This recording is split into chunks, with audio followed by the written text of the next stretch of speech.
So folks, to go with the screen, we've got the bar end mirrors. I'll get a close up from this end. There's the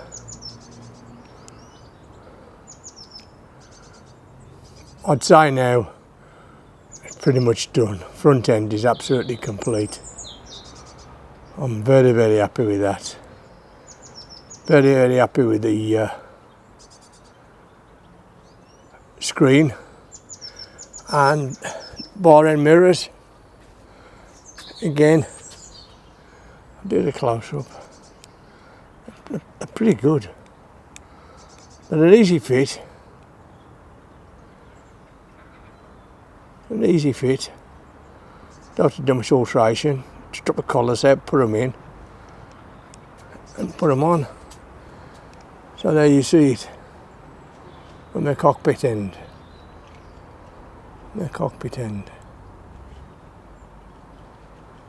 I've just got these screwed in here now, top of the board, and I'll do something different with them because I don't like the look of it. I'll find some bolts or something in the garage to sort that out when I've finished.